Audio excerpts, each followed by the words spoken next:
Bem-vindos a mais um podcast do Tela Educação. O Tela Negócios e Missões visa fomentar empreendedorismo e missões.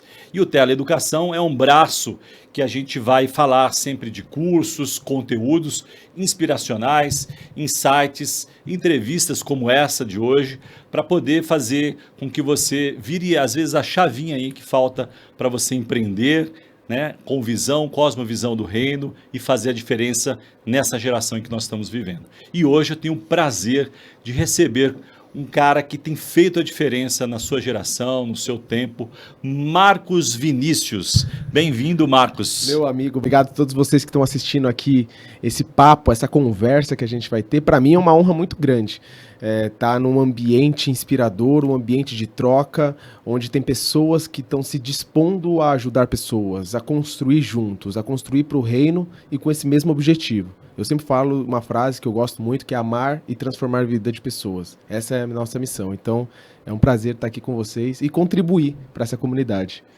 Vamos junto, então. Eu tenho certeza que a nossa história de hoje vai mexer aí com você que está nos assistindo.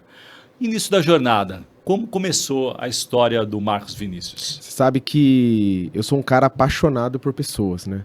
E isso nasceu depois que eu conheci minha esposa. Mas lá atrás a história era totalmente diferente. E com 9 anos, eu nasci de uma família muito humilde mesmo, né? Minha mãe era marmiteira, meu pai, ele veio literalmente da roça, lá de Minas Gerais. Eles vieram para São Paulo para também tentar uma vida diferente. E eu entendi desde moleque, né? Desde os meus 9 anos, que eu não podia somente depender deles. Eu tinha que correr atrás do meu para poder, de alguma maneira, gerar uma transformação minha mesmo. Isso foi um mindset meu com 9 anos.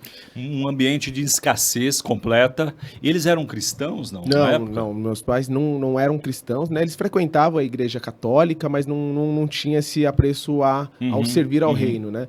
E eu lembro muito vagamente, por exemplo, minha mãe saía muito para trabalhar e eu acabava indo para casa de uma vizinha dela, né, que eu chamava carinhosamente de Vó Nina, e lá eu comia fruta, comia coisas diferentes. Na minha casa minha mãe não tinha, na casa dos meus pais não tinham essas coisas, né? E isso me trouxe esse mindset lá no comecinho, nem sei como veio esse despertar, mas veio. E aí eu sempre fui muito ligado a como que eu podia ganhar dinheiro. E eu era um cara viciado em ganhar dinheiro, né? Com 9 anos eu comecei a fazer cinema na minha casa, com os meus amigos, comecei a vender um ingresso, vender pipoca, e comecei a ganhar dinheiro com aquele negócio aí. Ainda bem que acho que o Cinemark, se o pessoal do Cinemark estiver assistindo, vai ficar feliz que você não investiu nesse ramo, senão você teria dado bastante certo, né? Pois é, cara. Mas então seu primeiro negócio foi na sala da sua casa, vendendo pipoca e cobrando ingresso do VHS. Pois é. E aí ganhei um computador com 12 anos. Eu fucei muito aquele computador. A primeira coisa que eu fiz foi desmontar ele inteiro. E eu aprendi a formatar computador na época. Então, para alguns amigos, eu formatava e cobrava esse negócio.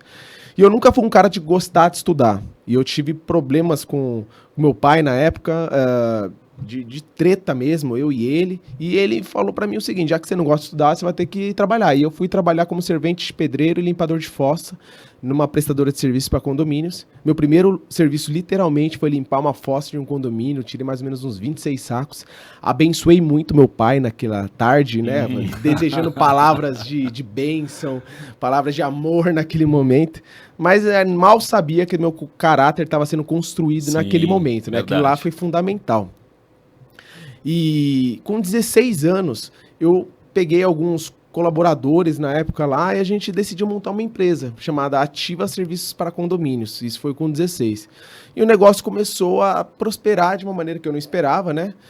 Com 18 anos eu já tinha quase 100 funcionários, quase 15 mil clientes. Isso você estava dentro do negócio dos seus pais, porque depois seus pais montaram um negócio, né? Não, na verdade foi um negócio apartado. Foi um negócio à parte. Foi um negócio que eu acabei montando e acabei seguindo carreira solo mesmo, né? Com 18 anos, então você já tinha 100 funcionários? Isso, foi uma doideira, assim. E eu era um cara, que nem eu falei aqui no começo da nossa conversa, viciado em ganhar dinheiro. Eu falei, cara, quero ganhar dinheiro, quero ficar rico, acabou. Não tem outro objetivo. A principal motivação, então, ali era sair naquela registro, aquele ambiente de escassez e mudar o jogo e falar, eu vou ganhar grana e vou pra cima e vou fazer acontecer. Total. Não tinha outro motivador a não ser ganhar dinheiro, né? E minha mãe tinha um sonho de ver o filho dela formado na faculdade. Eu nunca gostei muito de estudar e aí eu decidi fazer faculdade para agradar ela. Uhum. E aí eu coloquei no Google, faculdade que menos precisa ler, e apareceu publicidade e propaganda, e naquele momento eu falei, é isso que eu vou fazer da minha vida, vou fazer publicidade e propaganda. Mas mal eu sabia que ali já tinha um propósito de Deus para mim, porque eu conhecia minha esposa no trote da faculdade. E sua esposa era cristã? Minha esposa era cristã, né? Aham. Eu não era, ninguém da minha família era cristão, e eu acabei no trote da faculdade conhecer ela. Me apaixonei por ela naquele momento. Engraçado que eu meio que já sabia que ela era a mulher da minha vida, né? Uhum. E pelo fato dela ser cristã, eu comecei a frequentar a igreja dela pra agradar ela. Falei, cara, eu quero conquistar essa mina, quero conquistar essa mulher. Você era um cara e foi. determinado, né? Ah, foi, Então, cara. se o preço é esse aí, eu vou... Ah, eu falei, vou encarar. Vou E eu encarar. comecei a frequentar. E um negócio muito louco que começou a acontecer comigo foi que a palavra, ela penetrava no meu coração e eu entendia muito bem os princípios que estavam por trás da palavra, né? O ambiente da igreja era um ambiente que eu ainda não estava muito familiarizado na época, né? Mas a palavra penetrava no meu coração. E foi naquele momento que eu comecei a ter o meu primeiro momento de ressignificação. Comecei a entender que era possível eu unir o ganhar dinheiro com um negócio chamado missão e propósito, né? Não é, o dinheiro não era o fim, mas ele poderia ser o motor alavancador de projetos de transformação real. E, na verdade, empresas, elas são formadas por pessoas, feito para pessoas, para solucionar problema para pessoas, né? Sim, então, verdade. acabei que verdade, eu bom entendi esse aspecto empreendedor dentro da igreja. E aí foi nesse momento que foi a primeira virada de chave. Eu deixei de ser escravo do dinheiro e eu entendi de Deus que o dinheiro era meu escravo. Ou seja, o dinheiro chegava para que ele pudesse trabalhar em prol a missão que ele estava começando a colocar no meu coração. Tem um versículo onde Davi fala uma coisa que eu acho muito preciosa: enche o meu cálice e ele transborda. À medida que a gente permite, né, que a graça de Deus venha sobre a nossa vida e transborde, ela vai alcançar outras pessoas. Mas deixa eu só voltar um pouquinho aqui. Então você, com 18 anos, você tinha uma empresa já com muitos funcionários, estava bombando lá, faturando, etc e tal. Logo em seguida veio aí a sua esposa na faculdade. Você casou logo em seguida ou demorou um pouquinho mais? Eu casei depois de 3 anos que eu conheci ela, né? Eu casei com 24, ela casou e ela tinha 23 na época.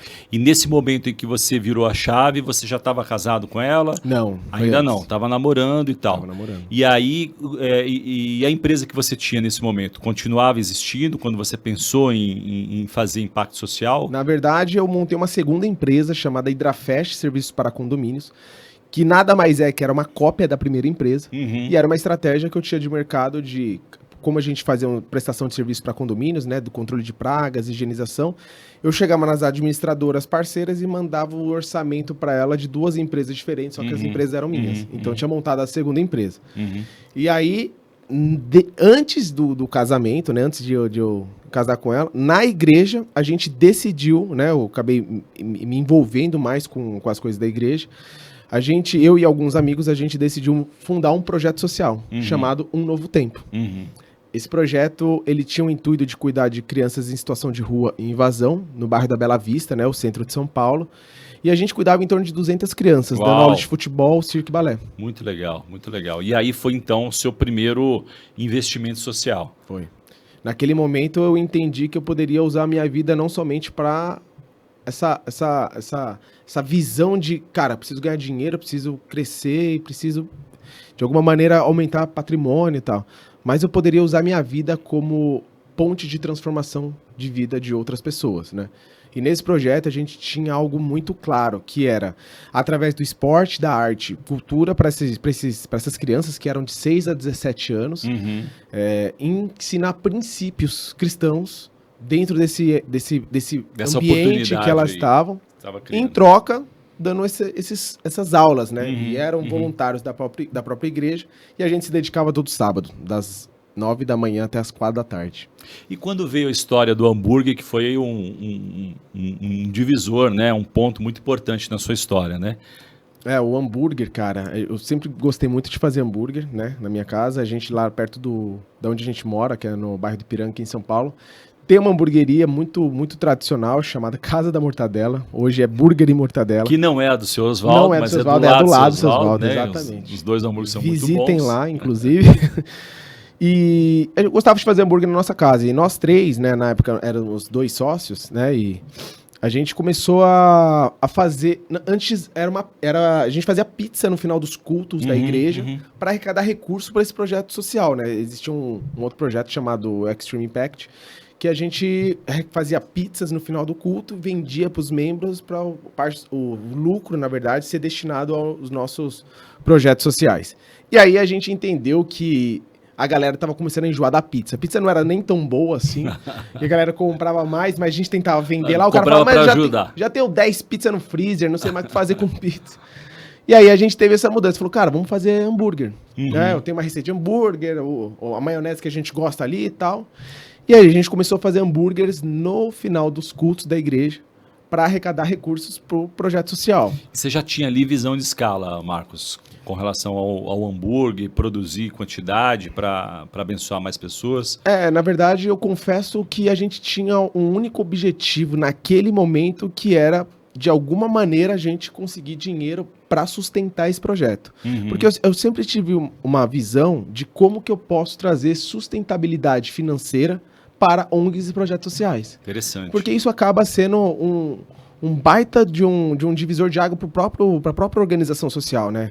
Que, infelizmente, mais de 70% do tempo de uma ONG é destinado à arrecadação de recursos.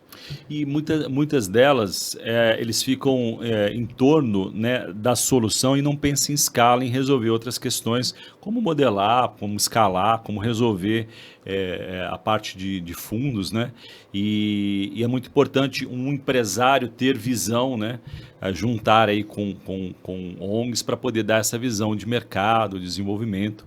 E aí você já vinha do mercado, já tinha aí uma empresa funcionando e pôde emprestar essa visão de escala, de desenvolvimento de negócio, de gestão a esse negócio que você estava começando, que no primeiro momento acho que a ideia não era um negócio em si, né? Mas acabou se tornando. Porque E ficou gigante. Ficou porque as pessoas começaram a achar que a nossa igreja era uma hamburgueria.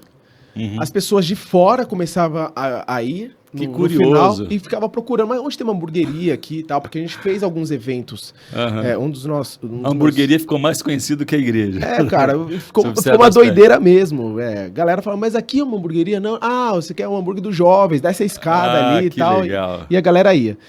E aí foi um momento que a gente tomou uma decisão, né? A gente falou, acho que tá na hora da gente montar um negócio. Tem um negócio aqui. Porque, os jovens de 17 anos a gente não atendia mais e muitos a gente tava perdendo pro crime, pro tráfico, que é muito sedutor. Sim. E a gente precisava, de alguma maneira, dar vazão pra essa galera. E também o recurso financeiro. Então, o nosso foco sempre foi dar emprego para esses jovens que estavam chegando aos 17 anos, ser absorvidos pelo trabalho, e parte do faturamento ser destinado à sustentabilidade financeira desse projeto social.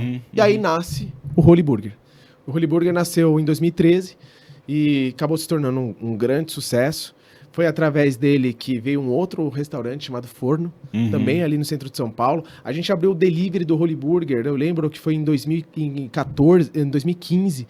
Nem existia Rappi, não existia iFood. A gente tinha mais de 25 motoboys, era uma loucura. E a gente abriu num lugar que ninguém acreditava, né? Ali no centro de São Paulo. O centro era muito denegrido ainda. E acabou se tornando um movimento de um novo centro de São Paulo, né? Porque muitas pessoas começaram a frequentar aquele lugar. E foi um momento de ressignificação mesmo. Falando em ressignificação, isso tem tudo a ver com o reino de Deus, né? Eu acredito de verdade que quando o reino chega, tem que haver prosperidade, tem que haver mudança, tem que haver ressignificação, né? É chegado o reino de Deus e a sua justiça. E essa justiça tem a ver com justiça social. Transformar o ambiente onde a gente vive. Eu mais cedo falava para o Marcos aqui que o ESG está bastante na moda, né?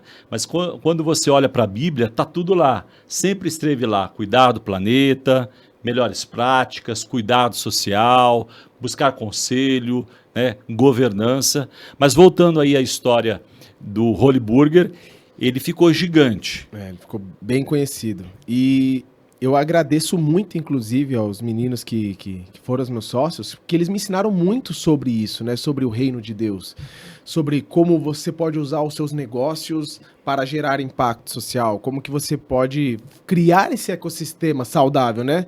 Entre você ter algo sustentável e que o transbordo desse negócio consegue impactar. Porque muitas organizações sociais, por exemplo, voltando nesse ponto, eles são muito devotos à missão. Sim, E é acaba verdade. não trazendo a sua visão a médio e longo prazo. Então você fica tão devoto à missão que você esquece de pilares importantes, como sustentabilidade, a governança, a gestão. E fica muito no lado do assistencialismo, né? Então, o lucro é algo de Deus. É importante entender essa dinâmica, né? Porque imagino que você compreendia que poderia ajudar, fazer impacto social, né? Levar à justiça, mas tem que dar lucro porque você não para de pé o negócio. E normalmente as coisas que são atreladas ao universo cristão, a gente acha que não tem que ser do melhor, né? Então a gente tinha a gente sempre se dedicou a dar o melhor. Uhum, Tipo assim, cara, vamos fazer o importante, melhor excelência, né? hambúrguer daquele negócio. Vamos dar a melhor gestão para esse negócio. Por que não o melhor? Né? Por que que tudo que é voltado ao universo do cristão tem que ser mediano? Talvez por falta de conhecimento. A Bíblia diz que por falta de conhecimento o povo perece. E tem um versículo que eu gosto muito da Bíblia que diz o seguinte: tudo que fizer, faça como se para o Senhor fizesse. Né? Então, você entendendo isso, levou ao pé da letra, talvez, esse princípio e imprimiu ali excelência na confecção dos hambúrgueres, no material, e para fazer realmente o negócio da melhor qualidade possível. E aí teve o meu, entre aspas, assim, meu rompimento com as empresas da minha família, porque Tá. chegou no momento que eu comecei a questionar algumas coisas lá dentro e eu via que eu precisava dedicar minha vida a isso. Uhum. Então eu decidi, né, sair das empresas que eu estava atuando e trabalhando e dedicar 100% minha vida a Holy Burger e o forno e todo esse ecossistema. Tanto que minha esposa, ela trabalhava no Bradesco, né, na parte de marketing do Bradesco Seguros, e ela decidiu também sair do negócio. Teve um momento que a gente chegou para as nossas esposas na época e falou: meu, a gente só abria à noite, vamos abrir na parte da manhã? Vocês assumem essa parte da manhã? E foi nesse momento que a gente decidiu que elas fossem assumir a parte da manhã, elas também abdicaram das suas carreiras profissionais para se dedicar a essa missão integral. Mas aí teve uma crise na fé. Então, muitas vezes na caminhada do empreendedor cristão, vai haver momentos de crise. Faz parte, é um processo de crescimento, né? Me lembro que você me contou uma história de que em um determinado dia tinha vendido pouco, né? E aquilo ali gerou um certo questionamento e a sua esposa chegou e disse: se isso é de Deus, a gente vai fazer, vamos seguir nessa missão, cara. Tem que seguir com fé nisso aí. vai prosperar. Vai prosperar. Né? Então é importante, né, destacar algumas coisas aqui para você que está começando. Primeiro, né, se você já tiver casado, concordância. Perfeito. A esposa, né, como uma só carne, é importantíssimo estar ali em unidade, né, conectado não só ao negócio, mas sobretudo ao propósito. A Bíblia diz que né, é melhor que ser dois, porque se um cair ou fraquejar, né, o outro vai suportar. Então é muito importante que você esteja aí, não só, né, com relação à esposa, a Bíblia também nos ensina que na multidão de conselhos há sabedoria. Então é importante você estar ali apoiado por uma rede ali de relacionamento que possa, nos momentos difíceis, te suportar e te ajudar a lembrar por que você está fazendo aquilo, né? Se você, e muitas vezes, se a gente precisar ali de calibrar, ter uma escutativa, é importante para poder ajustar e Deus poder fazer prosperar aquilo que Ele chamou você para fazer. E aí, esse conselho foi de ouro e as coisas começaram a prosperar a partir dali. Minha esposa, ela é uma pessoa muito sábia, né? E eu escuto muito ela. Na verdade, ela é o alicerce de tudo isso que acontece, né? Mas você também é sábio porque você escuta a esposa, né? Muito As mulheres vão gostar dessa. Muito bem, né? cara. Mulher sábia edifica a sua casa. É isso aí, o homem sábio que ouve a mulher sábia prospera. É isso aí, até brinco, né? Eu chego, quando a gente vai num lugar pra comer, eu falo: o que você quer que eu coma? O que eu vou comer hoje? É o melhor conselho que eu dou, escute sua esposa. Ela é muito sábia. E aí foi nesse momento que eu comecei a fazer algumas viagens missionárias com um grupo da própria igreja e conhecer a realidade do povo brasileiro no Brasil, né? Eu fui 2 vezes pra Amazônia, A gente alugou um barco hospital na Amazônia para fazer trabalho com os povos ribeirinhos da região do Rio Negro. A gente foi para Foz do Iguaçu fazer trabalho com mulheres de traficantes da fronteira, na Tríplice Fronteira, trabalho de impacto social com o missionário Flávio Augusto, que é um cara muito, muito fantástico, assim, uma grande inspiração para mim, por Nordeste brasileiro, fazer trabalho de captação de água, impacto social. E nesse momento teve uma segunda virada de chave, né? Foi quando eu recebi o convite para fazer parte do conselho do LEAD. Muito importante isso. Network é uma dos pilares fundamentais para que você possa desenvolver um bom negócio, né? Eu me lembro que você comentou até que network é mais da metade quando pensa no grau de importância para desenvolver um negócio. 80%, é isso mesmo? 80%, 80%? É 80%, cara. E eu nem sabia o que era isso. Então, foi engraçado que, olha que doido, como é bom você também ter discernimento das coisas que a gente sente, né? Sem dúvida. Eu tinha, quando meu filho nasceu, ele tava com 1 ano, eu falei pra minha esposa que eu queria fazer uma viagem, eu e meu filho, pra campo. Eu queria que ele pudesse vivenciar aquilo que o papai fazia, né? E a realidade que você estava promovendo ali com justiça, porque uma coisa é o seu filho, né, tá ali, de repente classe média, cuidado, um padrão de vida, tá descolado, né, da realidade que o mundo é. Então, muito importante aí, como pai, como mentor, né, essa parte de mentoria, outro pilar importante, a gente sempre fala aqui, essa parte da mentoria, você já mentoreando seu filho aí no campo missionário, naqueles mais necessitados. Né? Então, e aí eu fiz um trato com minha esposa, né, falei, Raíssa, eu quero fazer uma viagem, eu e ele, e nós fomos para Foz do Iguaçu. Ficamos uma semana lá, o Cauã tinha 1 ano na época, e fiquei lá com ele. E aí eu recebi uma ligação de uma menina chamada Laís Macedo. Na época ela era CEO do LEAD Futuro. E aí ela falou assim, pô, meu nome é Laís, eu sou o CEO do LEAD Futuro, como é que você tá, tal, beleza? Aí ela me explicou o que é. Eu falei, mas o que é LEAD Futuro? Ela falou, nós somos um grupo de empresários, de empreendedores, intraempreendedores, que fomenta negócio, fomenta network, não sei o quê. Nem sabia que era network. Eu falei, pô, que legal. Ela falou assim, então, a gente tem um evento aqui para mais ou menos umas 400 lideranças e tomadores de decisões, e a gente precisa de um fornecedor de alimentação, e você foi indicado e tal.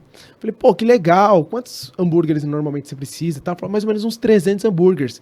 Falei, qual que é o seu budget, né? Falei, putz, a gente não tem budget, a gente troca por visibilidade, não sei o quê. Falei, que interessante. Pra quando que é esse evento? Pra amanhã. Ui.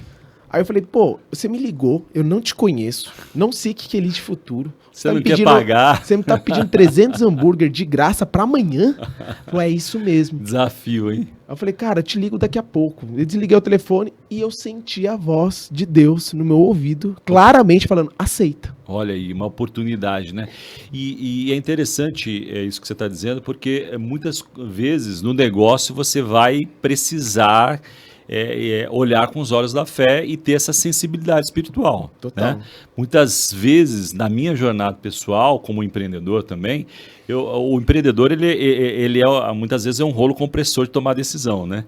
E a importância de você ouvir a voz do Espírito Santo. E como é que foi aí? Ele falou, aceita? Aceita. E aí veio uma sensação assim no meu coração, do tipo, cara, eu preciso aceitar isso. E aí virou... Nem sabia o que vinha depois. Virou razão e emoção, assim, aceita? Mas por que aceita, né? E aí eu liguei pros meninos, falei, tem um evento amanhã, me ligou uma menina falando isso, e não sei o porquê.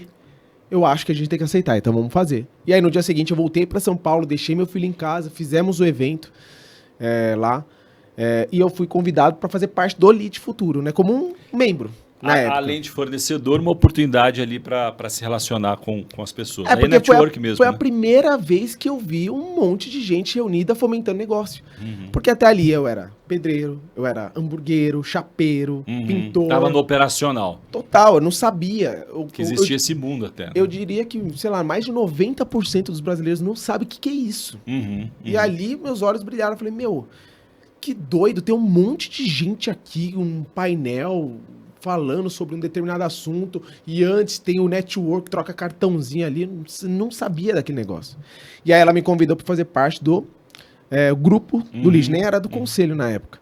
E aí mais ou menos uma semana depois, o Rafael Cosentino, que hoje ele tem o prazer de ser o presidente do Lab of Change, né, ou do conselho do Lab of Change, ele me ligou, eu estava fazendo uma viagem com minha mulher para comemorar aniversário de casamento, ele falou assim, Marcos, a Laís Macedo te convidou para fazer parte do grupo aqui e tal, mas infelizmente você não pode. Eu falei, é mesmo, cara? Por quê? Porque com tudo que a gente ouviu de você, a gente quer te convidar para fazer parte do conselho do Lead Futuro. Que honra, né? Eu falei, pô, Honra que do legal, Senhor, né? cara. Quanto que eu vou ganhar nesse negócio?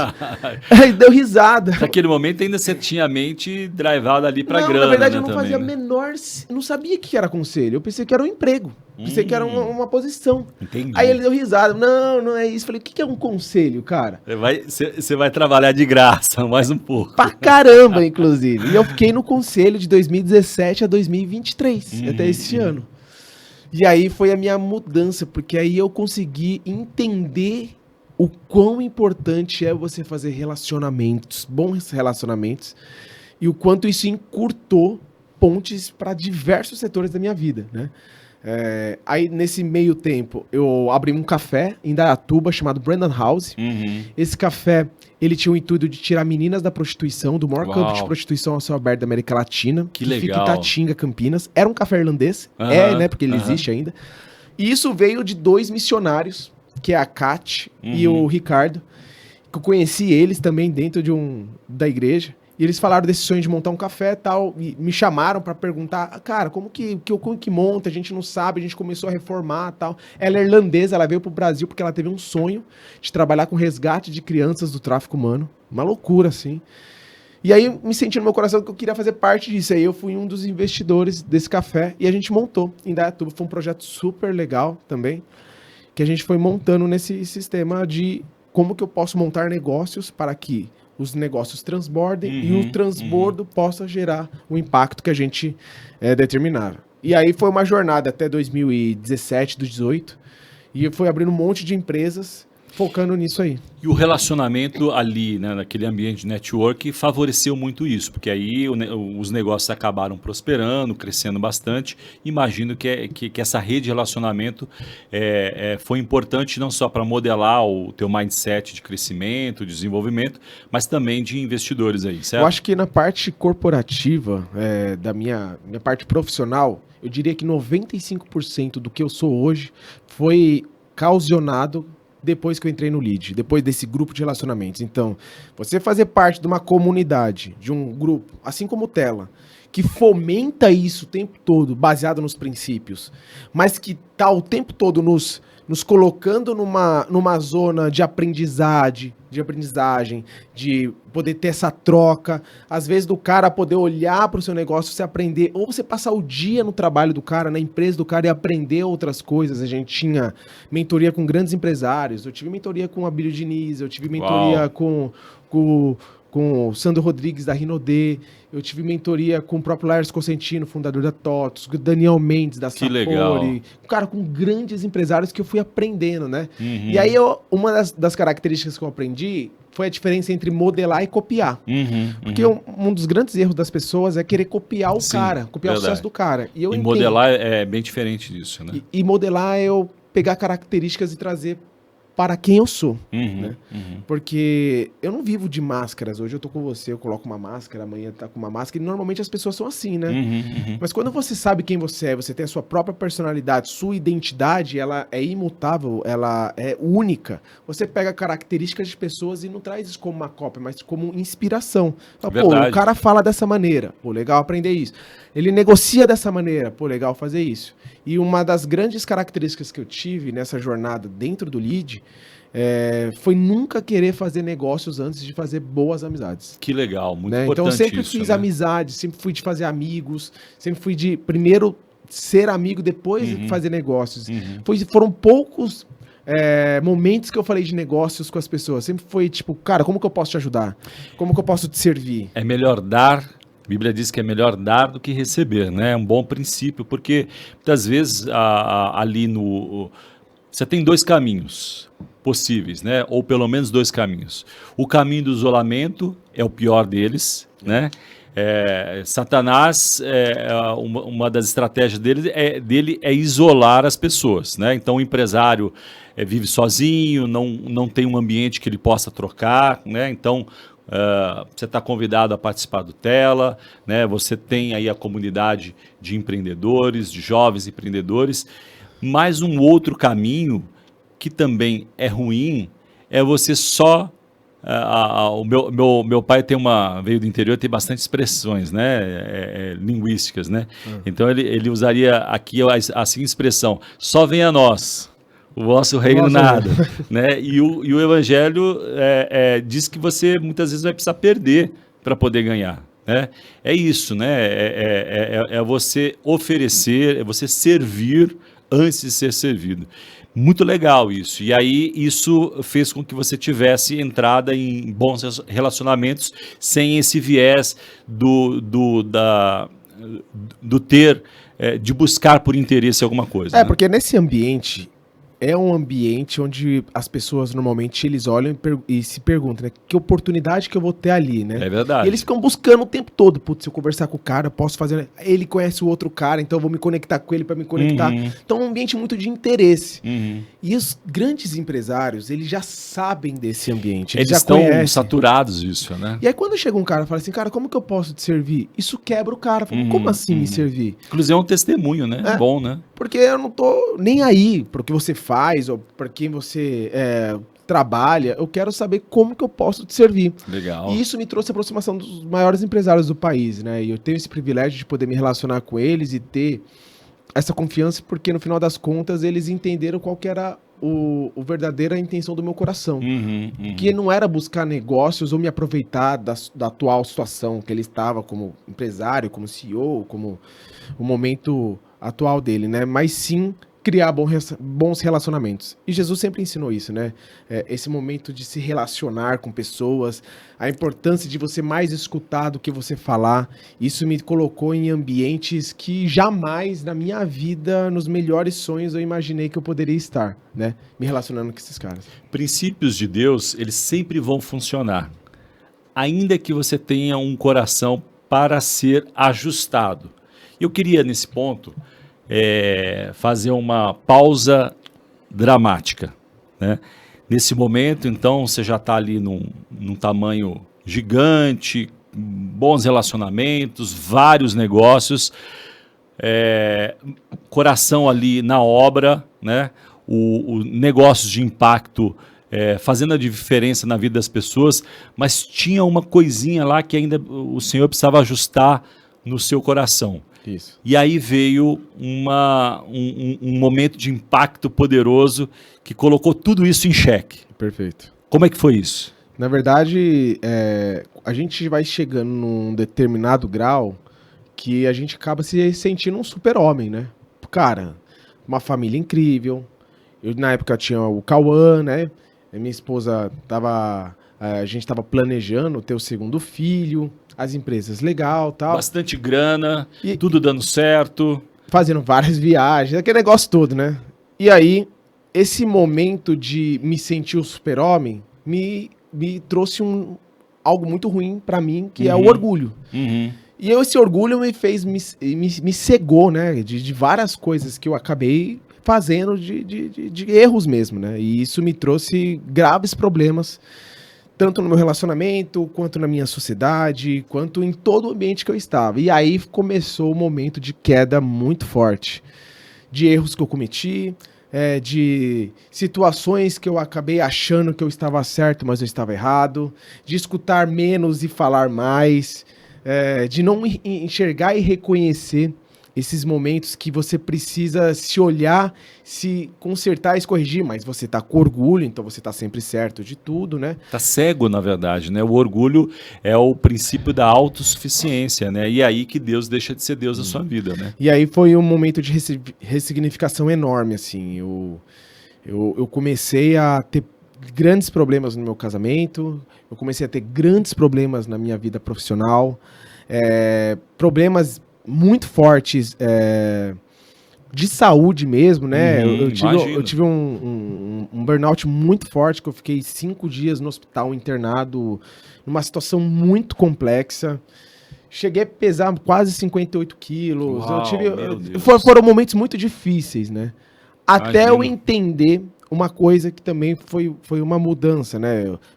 Esse processo durou quase 1 ano e meio, né? De trauma, de erros, infelizmente a gente não conseguia enxergar consertar.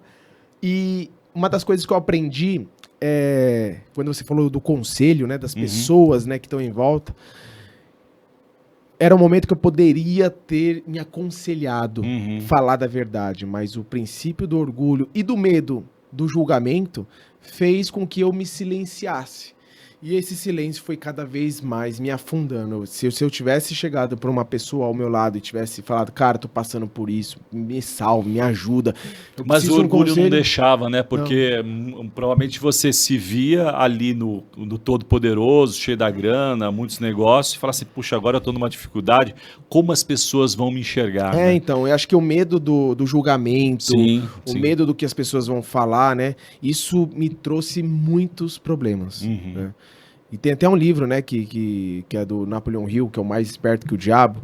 Ele mostra isso, né, que é verdade. O diabo, ele chega e fala, o inimigo do bem não é o mal, né, o inimigo do bem é o medo. É isso aí. O medo da pobreza, o medo da doença, o medo da falta de aceitação, o medo da velhice, o medo do dinheiro. Então, cara, o medo me aprisionou de poder, de alguma maneira, gritar e falar, cara, eu estou errado, eu preciso de ajuda, e eu acabei, pelo orgulho, não indo. E isso me trouxe diversos problemas. Até o momento de ressignificação, né, muito forte. Eu estava muito mal dentro de tudo o contexto que eu estava vivendo. Aí foi um furacão, né? Porque foi total. As coisas começaram certamente a se abalado ali na base, porque você estava ali no centro das decisões das empresas, naturalmente tudo aquilo em volta acabou sendo afetado, imagino eu. Né? Tudo, né? O meu relacionamento dentro da igreja, o meu relacionamento com sócios, o meu relacionamento no meu casamento, tudo foi muito abalado. Né? E eu literalmente me sentia no fundo do poço, sem saída, com uma colher do lado, querendo cavar mais. Como se não tivesse saída mesmo, né? Até o momento que Deus falou no meu coração muito claramente que eu não era o que as pessoas falavam. Eu era o que Cristo falava de mim. Muito bom, identidade. E naquele momento eu comecei a parar de me preocupar das opiniões alheias e focar naquilo que Deus fala comigo. Então eu comecei a voltar a buscar a presença de Deus, comecei a voltar a buscar os princípios, né? Aquele primeiro amor que eu tinha lá atrás. E aí começou o momento de eu me ver num lugar que eu falei, cara, para que eu possa voltar naquele momento, eu preciso ressignificar e recomeçar tudo, apertar o botão reset. E aí foi no momento que eu vendi, né, as empresas todas. Eu decidi focar no meu casamento, entendi que o meu maior patrimônio não era as coisas que eu tinha, mas sim a minha família. Sempre, né? sempre, verdade. Esse é o meu maior patrimônio. É a base de tudo, né? E de tudo mesmo, cara. Sem dúvida. Eu falo hoje para todas as pessoas com quem eu convivo, a importância de eu ter tido e ter ainda a Raíza, minha esposa, que foi muito sábia também nesse processo todo, de em nenhum momento também se abalar pelo que as pessoas falavam, nem eu me abalar pelo que as pessoas falavam dela, e a gente olhar um pro outro e falar, cara, nosso casamento é a nossa base, se a nossa família estiver bem, tudo em nossa volta é possível a gente prosperar e recomeçar. Sem dúvida. Então, primeiro, eu entendi que a pessoa mais importante era eu. A partir do momento que eu comecei a me cuidar, comecei a lidar com a minha parte psicológica, meu relacionamento com Deus, eu comecei a cuidar do meu casamento. A partir do momento que a gente cuidou do nosso casamento, eu e ela, a gente começou a dar mais amor para os nossos filhos. E a nossa família forte começou a ressignificar. E foi nesse momento que a gente fundou o Movimento Happiness. Que legal. E o Movimento Happiness tem feito a diferença na vida de egressos de presídios, né? O senhor deu para o Marcos uma ideia que poderia parecer óbvia, né? Num primeiro momento ali que você fez a pesquisa, como assim? Não tem? Mas vou deixar ele contar essa história. Vou contar com detalhes, né? Esse momento de ressignificação, eu acabei perdendo mais de 95% de todas as pessoas com que a gente relacionava. A maioria da igreja mesmo, né? E aí a gente fundou o Movimento Happiness com a ideia de poder, primeiro, montar uma hamburgueria que ajudasse projetos sociais locais. Então eu abria uma no bairro da Moca, eu ajudava um projeto social na Moca. Eu abria no Heliópolis, como a gente abriu, a gente ajudava um projeto social de Heliópolis, né? E a Happiness Hamburgueria chegou a ter 5 unidades. com um investidor por trás, foi muito legal esse momento. E aí eu acabei conhecendo o fundador da Porto Seguro, o Dr. Jaime Grafinkel. Uhum. Ele me contou do universo dos egressos do sistema carcerário. Ele e a Solange, que hoje é a gestora do Instituto Ação pela Paz, que é um instituto que apoia organizações sociais voltadas ao universo dos egressos do sistema carcerário. E aí ele me falou 4 dados. Que o Brasil tem a 3ª maior população carcerária do mundo, Uau. que cresce a uma taxa de 15% ao ano. Jesus. Um egresso, quando sai do sistema prisional, né? Um egresso, para quem não sabe, é o cara que saiu do sistema prisional. Ele demora até 4 anos para conseguir um trabalho, porque ninguém quer contratar. Mulher, até 8 anos. E 75% volta pro crime, porque não conseguiu uma oportunidade. E aí veio um negócio na minha cabeça, no meio da pandemia. Eu falei, cara, eu preciso dar emprego para ex-presidiários. Eu preciso gerar alguma coisa. E tem uma boa parte desse, acho que você deve ter um número, que são de pequenos delitos que talvez nem eram para estar na Mais de prisão, 80% hoje das pessoas que estão presas hoje são de crimes de ocasião. E eles são carimbados como se fossem criminosos, né, assassinos, etc. e tal, e eles têm dificuldade de voltar para a sociedade e ter uma segunda chance, uma segunda oportunidade. É porque ninguém quer saber o porquê fez. Todo Não quer mundo ouvir a só história, olha né? o currículo, né, e o julgamento. Então, o fato é que traz para as pessoas aquele sentimento do, se o cara foi, o cara é ruim. Mas, na verdade, ele não é ruim. Ele não é o erro, ele estava no erro. Sim. Eu acredito muito na ressignificação e no recomeço das pessoas. O evangelho tem a ver com ressignificar, né? E nesse momento aí, então, aí do Happiness, você já estava calibrado, né, com relação à visão de família, de mordomia, entendendo que tudo aquilo que Deus tinha colocado na sua vida era para servi-lo, para adorá-lo, né? E você não era mais o centro da atenção. Então estava tudo ajustado ali, pronto para Deus poder impulsionar. E pelo fato de eu sentir na pele o que é a rejeição, do que é o preconceito, do que é as pessoas falarem mal de você de alguma maneira, né? De isso ter repercutido, eu comecei a pensar o seguinte: eu só quero trabalhar com os oprimidos, os rejeitados e os esquecidos da sociedade. De alguma maneira eu quero usar a minha vida e mostrar que é possível o recomeço, que eu não sou o erro, que eu estava no erro, que eu também tenho o direito do recomeço. E o recomeço, ele é um privilégio, sem que dúvida. Muitos acabam não tendo, mas os que têm, eles deveriam aproveitar isso como se fosse um grande privilégio. Você poder recomeçar. De Deus, né? Total. E aí, eu tinha muita amizade com o Grupo Irota, né? Com o dono, fundador do Grupo Irota. E aí eu falei pros caras o seguinte: eu não tenho um produto, eu não tenho uma indústria, eu não tenho absolutamente nada. Se eu criar alguma coisa para dar emprego para ex-presidiários, você compra de mim? Aí o cara falou, compro. Aí eu comecei a pesquisar, a gente decidiu fundar uma indústria de alimentos, né? Na época era eu e minha esposa, onde 100% da mão de obra são egressos do sistema carcerário, né?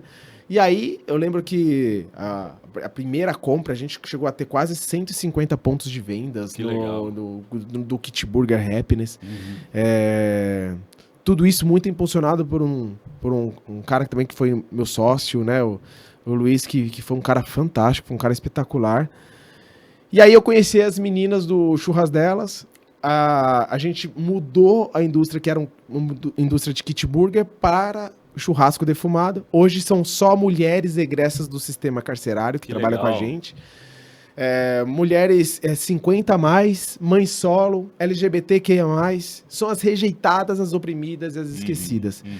E a gente usa o motor da empresa para mostrar que é possível você unir, ganhar dinheiro, ser feliz, mas de alguma maneira deixar um legado para essa geração, né?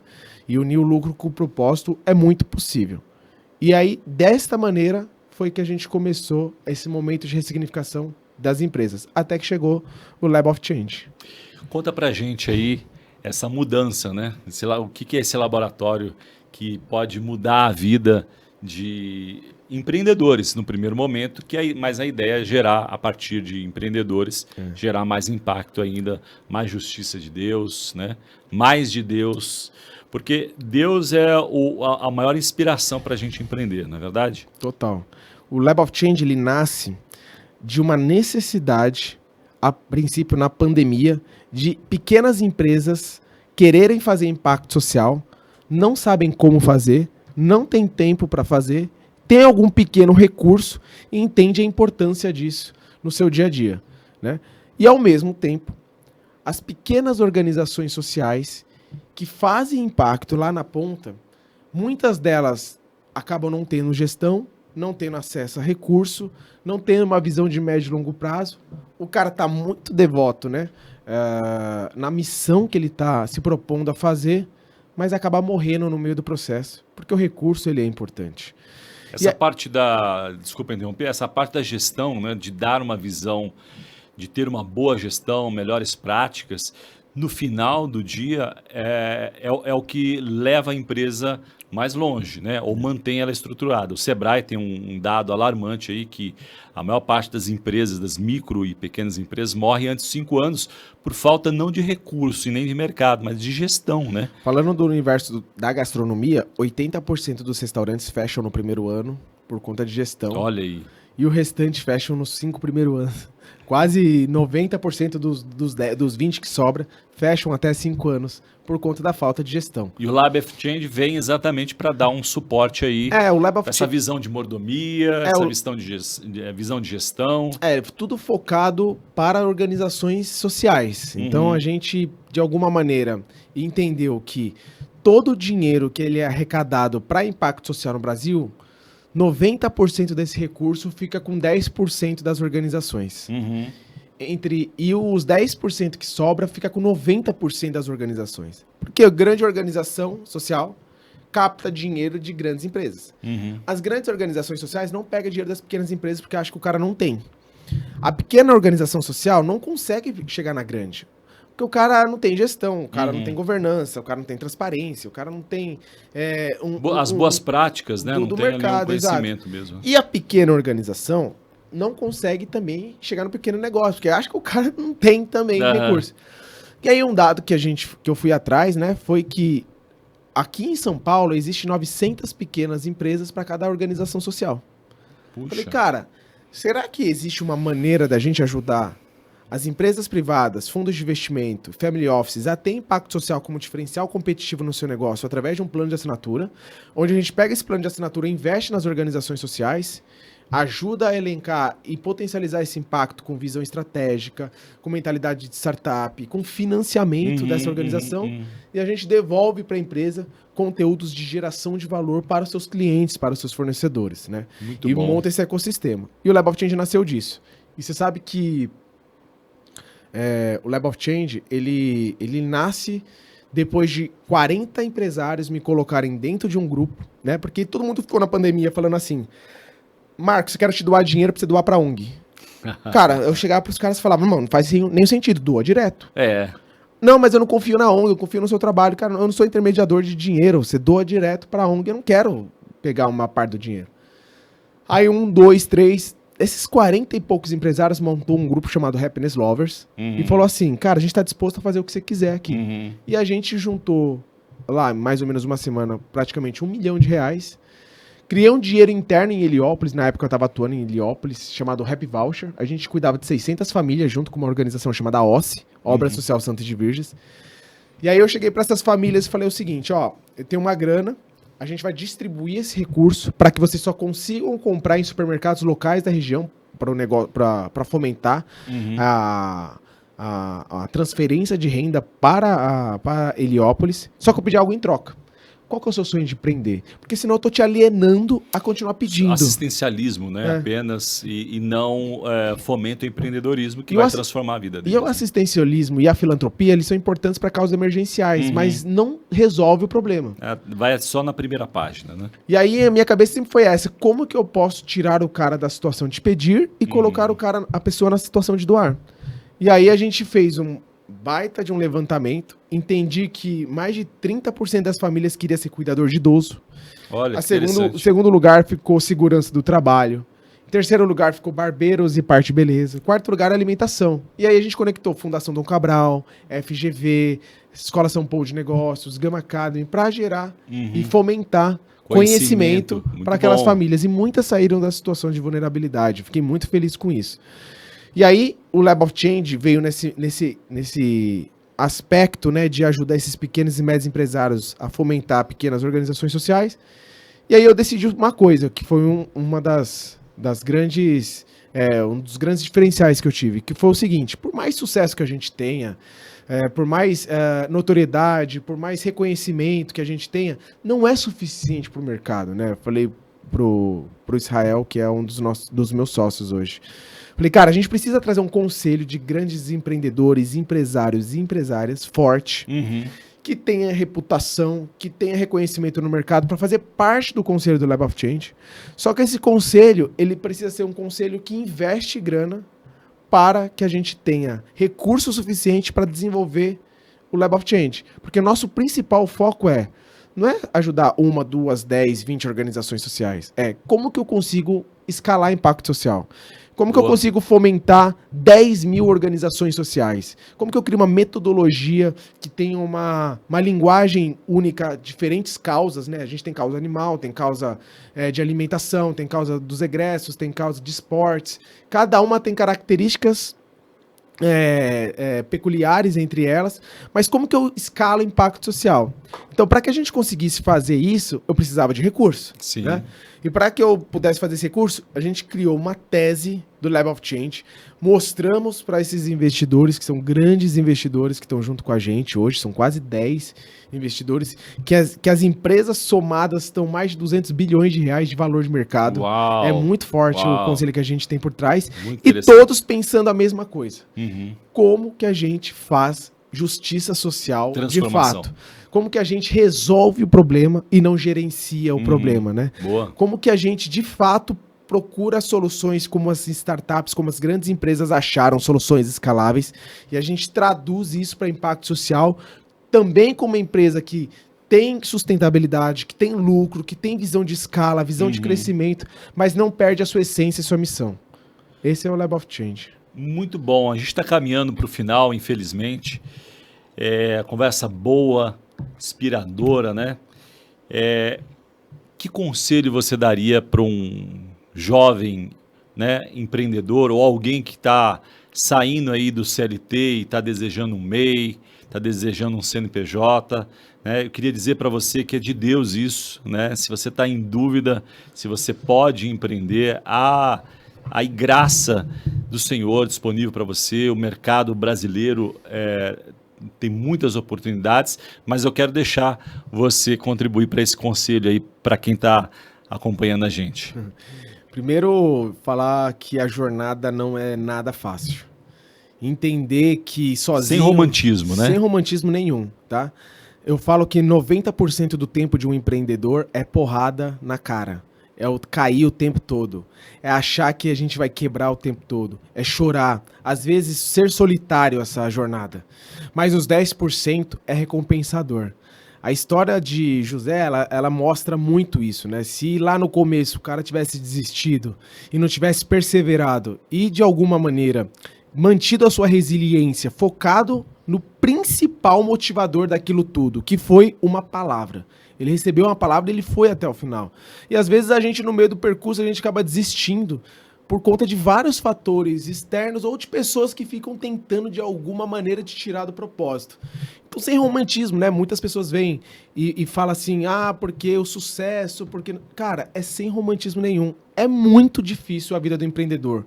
Porém, quando a gente consegue entender que nada se faz sozinho, você consegue se conectar com pessoas que te ajudam nessa jornada empreendedora, como o Tela, você se relacionar num ambiente que fomenta inovação, que fomenta esse lado de empreendedor, ter pessoas que te apoiam nessa jornada, que te inspiram, buscar conhecimento, não depender de ninguém, depender do seu próprio resultado.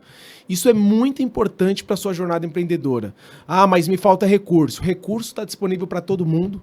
Existem investidores que estão procurando boas ideias, que estão com você nesse momento, e você acha que pode estar com medo e achar que é uma má ideia. Organize as suas ideias. Pense a visão de médio e longo prazo. O que você quer resolver para a humanidade? Na verdade, todo o empreendimento, toda a jornada empreendedora e tudo que a gente faz na nossa vida O final das contas é resolver problema de pessoas. A gente tem que resolver o tempo todo e se apaixonar por isso, amar problemas. Quanto mais problemas você resolve, mais você consegue ter resultado naquilo que você está se propondo a fazer. E esse é o conselho que eu te dou: resiliência, busca conhecimento, se relaciona com pessoas, não fica no seu ciclo social, na sua bolha do que você está vivendo ali.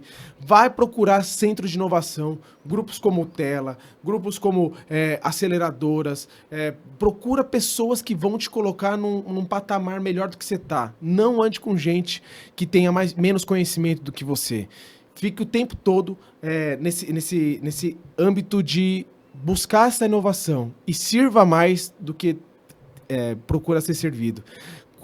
Procure trocar mais ideias e fomentar isso dentro do seu ecossistema. Esse é o conselho que eu te dou, e com certeza, se você conseguir fazer isso e formar uma família, que esse é o seu maior base, seu maior patrimônio, é o maior ministério que a gente pode ter, com certeza esse vai ser o seu sucesso, que às vezes não precisa ser 100% sucesso financeiro, mas alcançar o propósito e a missão que Deus te deu. Muito bom, Marcos, muito inspiradora, né? Agregou bastante informação para nós. Eu quero terminar te perguntando qual é o seu sonho hoje? Cara, meu sonho é poder, principalmente, olhar a família com que eu estou construindo, ver os meus filhos servindo no reino de Deus através da criatividade e de toda a experiência, de todo os dons que Deus está dando para ele servir pessoas. E eu sempre falo isso para minha esposa, né? A gente sentar numa cadeirinha, olhar, ver que a missão foi concluída, eu ter criado um ecossistema que seja disponível e acessível para todas as pessoas, organizações sociais e empresas, gratuito, e que tenha outras formas de financiamento, e mostrar que é possível você unir lucro e propósito, que é possível você poder ter uma família forte, estruturada, à disposição de pessoas, de cuidar de pessoas. Não olhar para trás e olhar só os resultados financeiros, né? Mas a minha missão vai ser concluída quando eu ver que tudo isso está acontecendo. O legado, né? Legado. Que bom, maravilha. Deixa pra gente aí as suas redes sociais para quem quiser segui-lo, acompanhá-lo, né? Você está construindo também uma aceleradora, então você eventualmente no futuro próximo, quando tiver uma ideia formatada, bem estruturada, né? Buscando ali qualidade, de repente pode se conectar no futuro com a aceleradora do qual o Marcos faz parte. Mas deixa aí as suas redes sociais para o pessoal que está nos ouvindo te acompanhar. Hoje o meu Instagram, em todas as redes, é Marcos Massarente, né, com 2 S, vai estar escrito aí embaixo em algum lugar. Marcos com U, né? Marcos com U, Massarente. Aí embaixo. Amo ideias, amo poder contribuir, então se você tiver alguma ideia, se você tiver alguma coisa, pode me procurar em qualquer lugar, que vai ser um prazer tomar um café, vai ser um prazer poder me conectar com você e te conectar com pessoas que também possam impulsionar você com sua ideia, com seu negócio. Então, as minhas redes são essas e o Lab of Change, né? Lab of Change, que é onde a gente está fomentando toda essa parte de gestão de impacto social e de aceleração de bons projetos. Muito bom. Tela, Negócios e Missões, falando de mordomia, conteúdo de qualidade para servir você e servir o Senhor e fazer com que o reino faça diferença aqui na Terra. Obrigado por estar com a gente. Até a próxima.